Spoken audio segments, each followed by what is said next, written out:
पन्नगे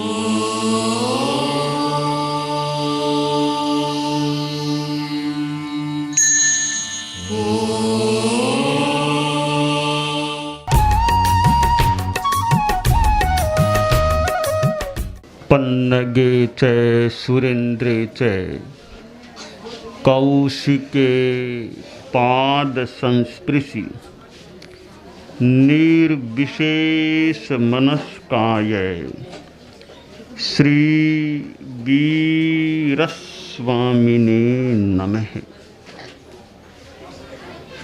आर्हत वाङ्मय में कहा गया है, मुसावाओय लोगम्मि सब्बसाहू हिम गरहि ओ अविश्वासोय भूयाणम तम्हा मोसम विवज्जय।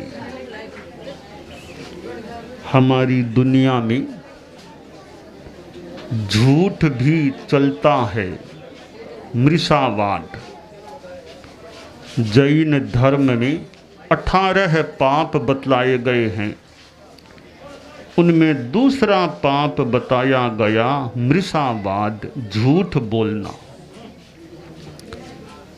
ईमानदारी अच्छी चीज है। Honesty is the best policy. ईमानदारी सर्वोत्तम नीति है।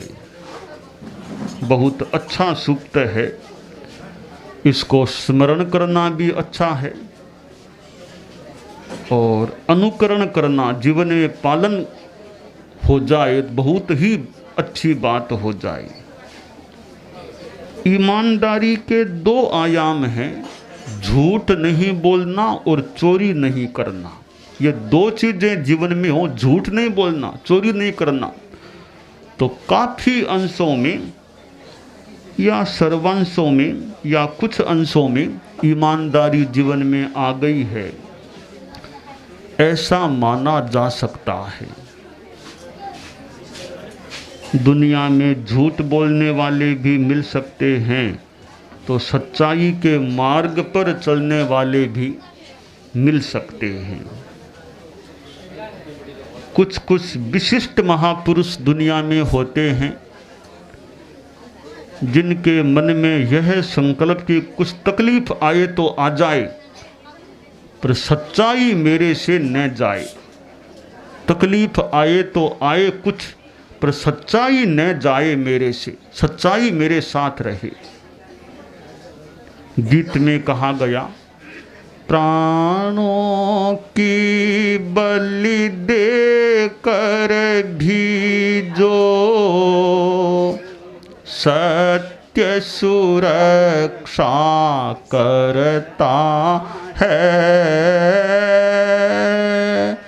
प्राणों की बलि दे कर भी जो सत्य सुरक्षा करता है,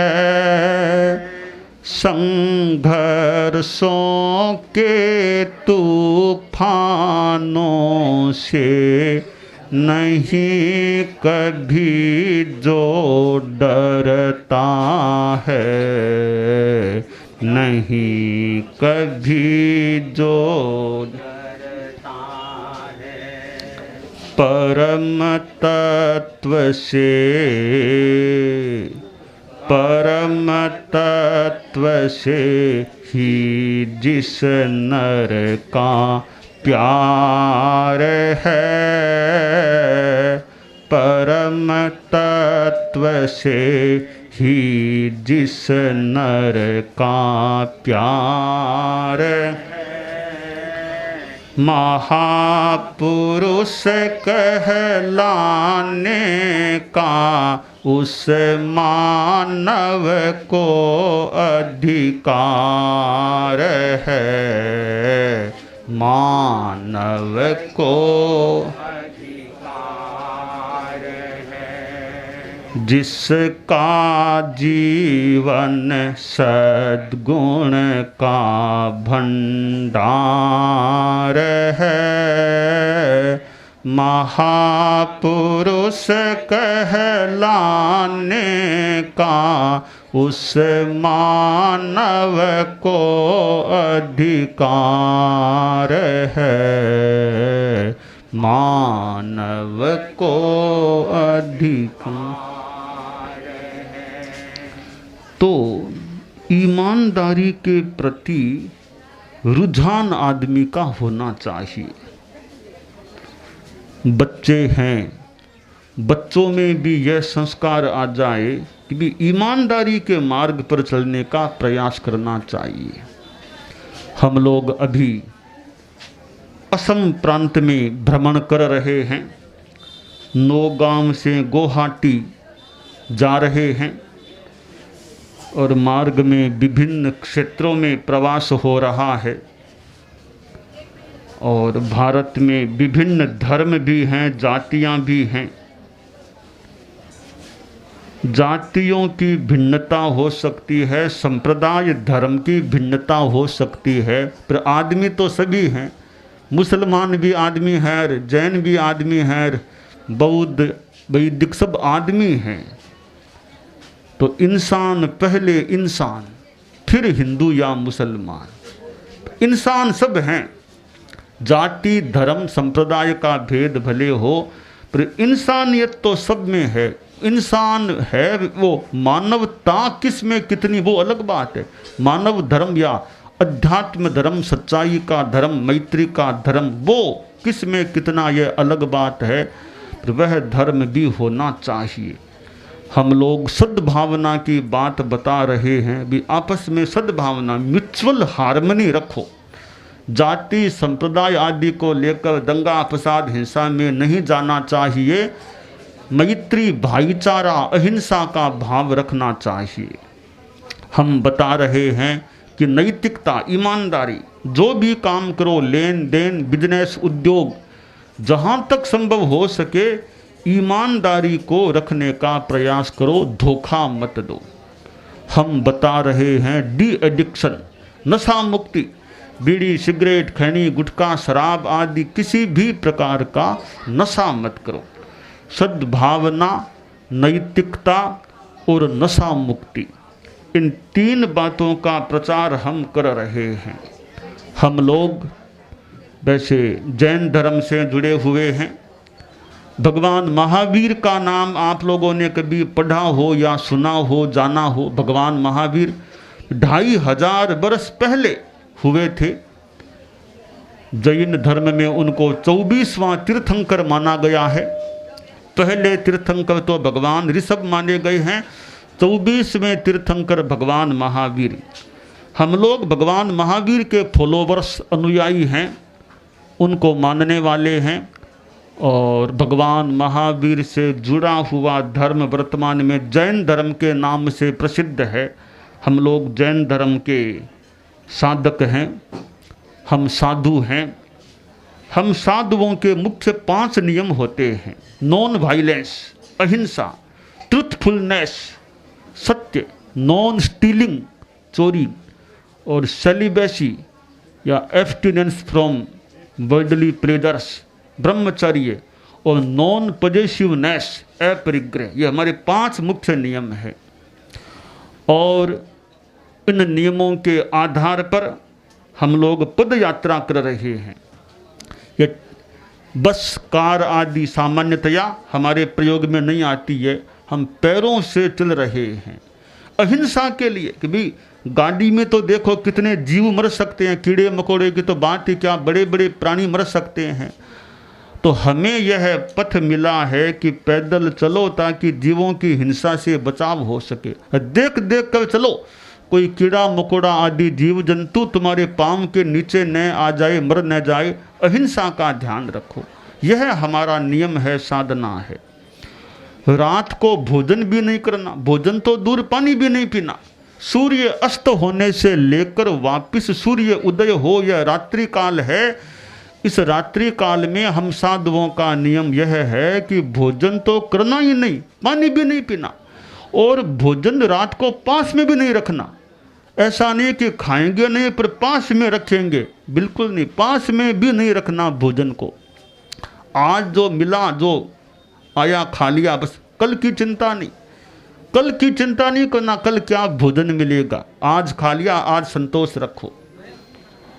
और गर्मी में भी हमारा नियम रात को पानी नहीं पीना।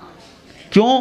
कि रात को भोजन करें, कोई जीव जंतु गिर जाए पड़ जाए तो, पानी में कोई मच्छर आदि पड़ जाए तो हिंसा हो सकती है। इसलिए रात्रि भोजन नहीं करना, अहिंसा भी, संयम भी, तपस्या भी। हम लोग ये मुख पर पट्टी लगते हैं, मुख वस्त्रिका इसको बोलते हैं, मुख पर कपड़ा, यह भी अहिंसा के लिए है। हमें यह बताया गया कि हम जब बोलते हैं तो हमारी आवाज वायुमंडल से टकराती है, तो वायु के जीवों की हिंसा हो सकती है। यह रखो ताकि उन जीवों की भी हिंसा से बचाव हो सके। यह भी हमारा अहिंसा के लिए है। भोजन की बात है कि रात को तो नहीं खाना, दिन में तो खाओगे ना, दिन में खा सकते हैं। दिन में खाओगे कैसे? हम साधुओं का नियम है भोजन खुद को बनाना नहीं, कुकिंग नहीं करना, भोजन तैयार नहीं करना, रसोई नहीं बनाना साधु को, और दूसरों से रसोई बनवाना भी नहीं। न तो खुद को रसोई बनाना, कुकिंग करना, न दूसरों से रसोई बनवाना। तो क्या भूखे रहोगे? फिर खाओगे कैसे? न तो बनाओगे न बनवाओगे, फिर खाओगे क्या? क्या भूखे रहोगे? नहीं, भूखे क्यों रहे? भूखे क्यों रहे? तो क्या करें?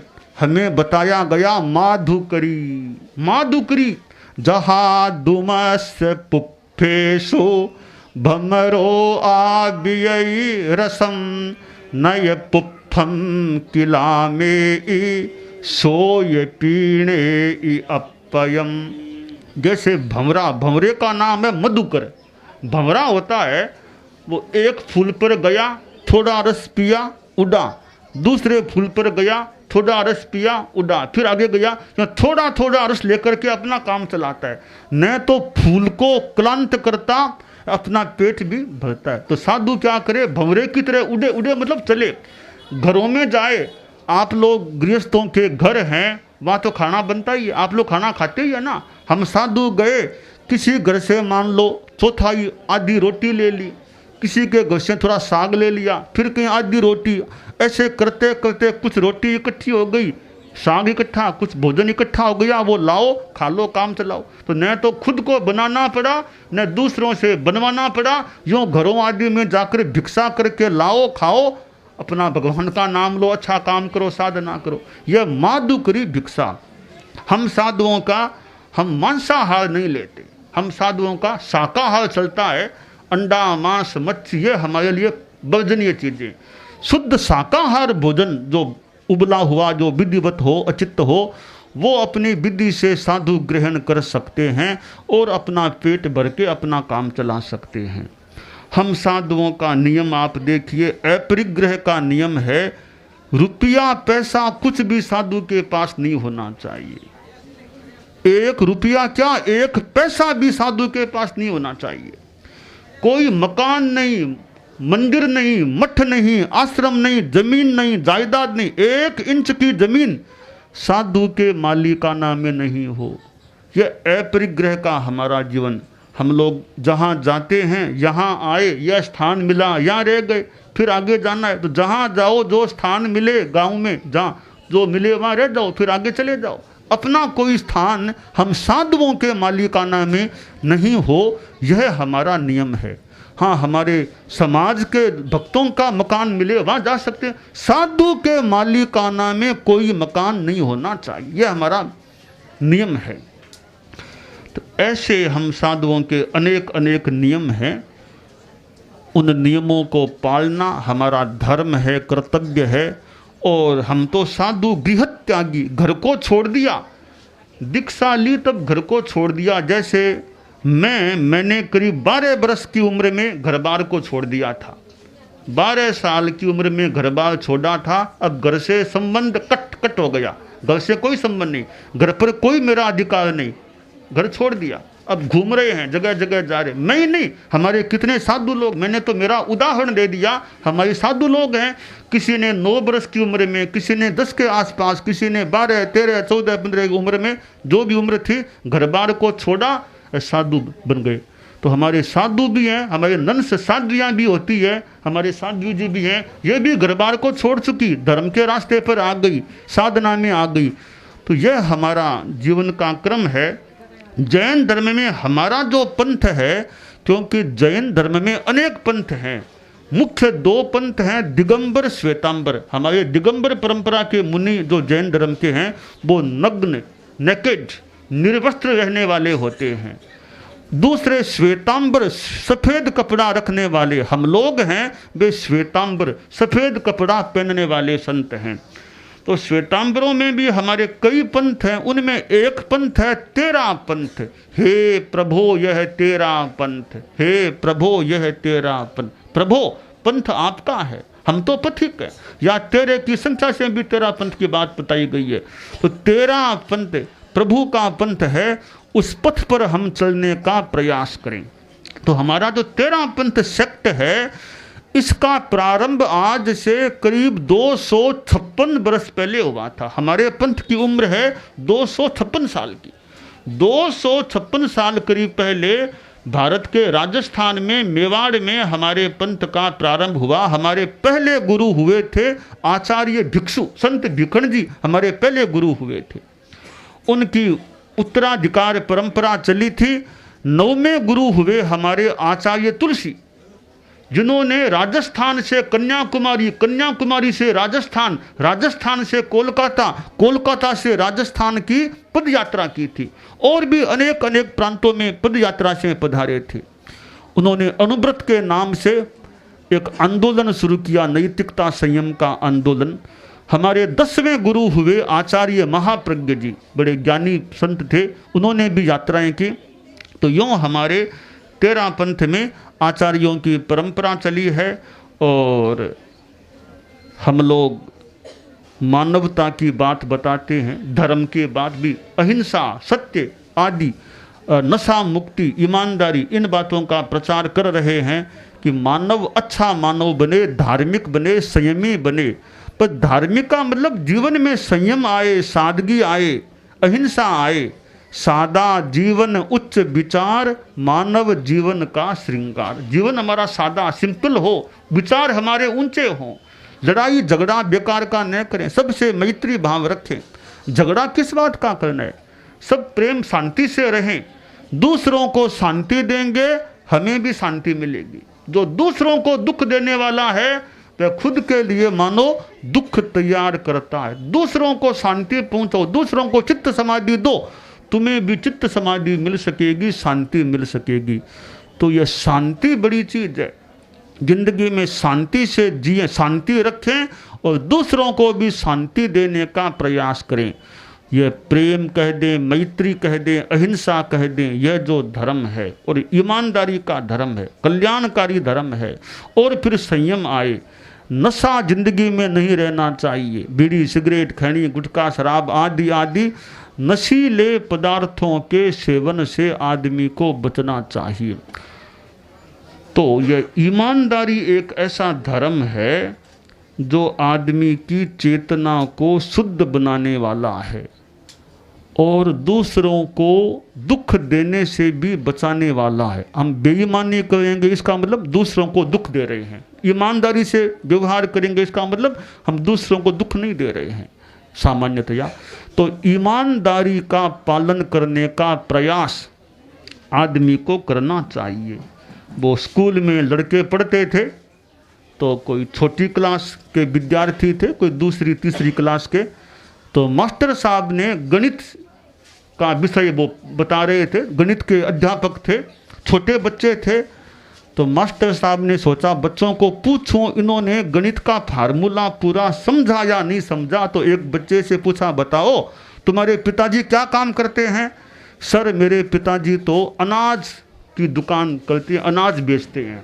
अच्छा यह बताओ कि 1 रुपये से मान लो 1 किलोग्राम गेहूं आता है, 1 रुपये से 1 किलोग्राम गेहूं आता है और ग्राहक आ गया 10 रुपये के गेहूं लेना चाहता है, तो तुम्हारे पिताजी बताओ कितने किलो गेहूं देंगे? छोटा सा सवाल गणित का छोटे बच्चे से पूछा था कि 1 रुपये से 1 किलो गेहूं, 10 रुपये से कितने किलो गेहूं आएंगे? तुम्हारे पिताजी कितने केजी गेहूं देंगे? लड़का होशियार था, बच्चा था होशियार, थोड़ा सा सोच के बोला कि मास्टर साहब 1 रुपये से 1 किलो गेहूं का मूल्य निर्धारित है, ग्राहक 10 रुपये देकर के गेहूं लेना चाहता है, तो मेरे पिताजी उसको 9 किलो गेहूं देंगे। तो 9 किलो क्यों देंगे? तुम्हारे पिताजी गणित को जानते नहीं है क्या? 1 रुपये से 1 किलो, 10 रुपये से कितने किलो होंगे? क्या तुम्हारे पिता इतना भी गणित नहीं जानते हैं?